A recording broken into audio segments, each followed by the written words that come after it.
the late bloomer. The streets of New York City never slept.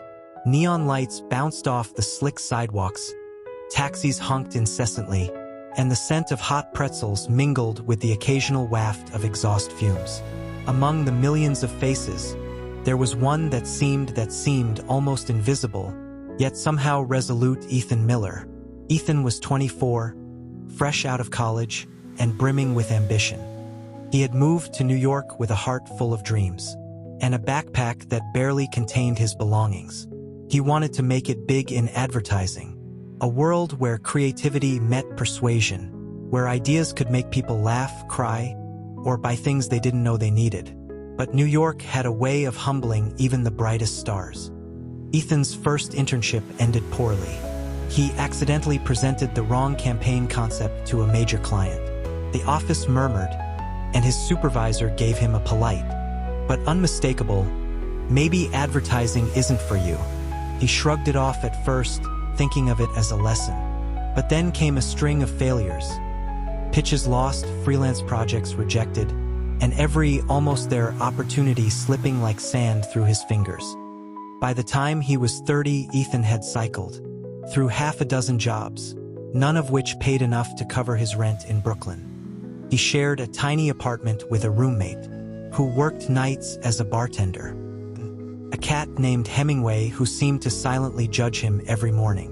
Ethan's friends from college were thriving. Instagram photos showed new jobs, promotions, even engagements. Ethan scrolled past them with a hollow ache in his chest. But something inside him refused to yield.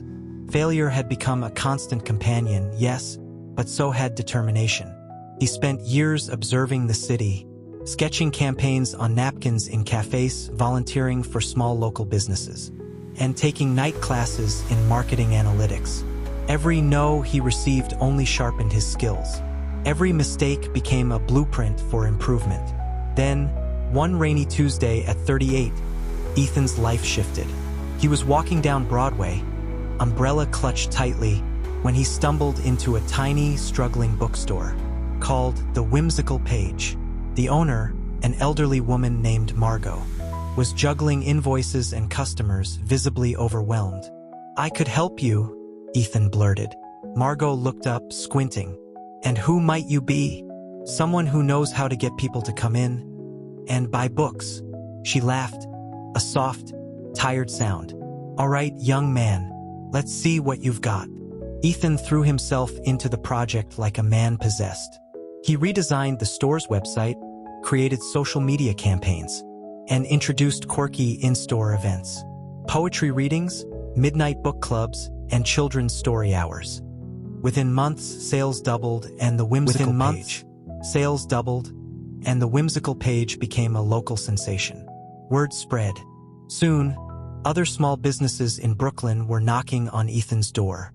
He was 40 when he finally felt a rush he hadn't felt in years. The rush of purpose.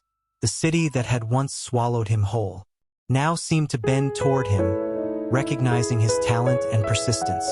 By 42, Ethan had started his own marketing firm, specializing in helping overlooked businesses shine. He hired young creatives and encouraged them to embrace failure as a teacher. The office buzzed with energy and ideas, a stark contrast to the rejection he had known for so long. One evening, standing on the rooftop of his office building, looking over the glittering skyline of Manhattan, Ethan reflected on the journey. He thought of the years of struggle, the moments he wanted to give up, the countless nights he sat on his couch, staring at the ceiling wondering if he had wasted his life. And then he smiled, because he realized something profound.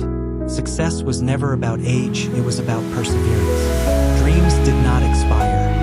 The city that had once rejected him had only been waiting for the right time. His story became a quiet inspiration to many. Local papers wrote about the late bloomer who made Brooklyn bloom. Podcasts invited him to speak, and young creatives often asked him for advice. Ethan always said the same thing: don't quit, don't let the world define your timeline. Fail, learn, repeat, and one day, your persistence will meet opportunity. Ethan never stopped chasing new dreams, but now, at 45, he did so with the wisdom of experience. He had learned that life's greatest victories often arrive later than expected, but they are sweeter for every hardship endured. In the end, New York City remained the same chaotic, pulsating metropolis, but for Ethan Miller, it had become a city of possibilities. The man who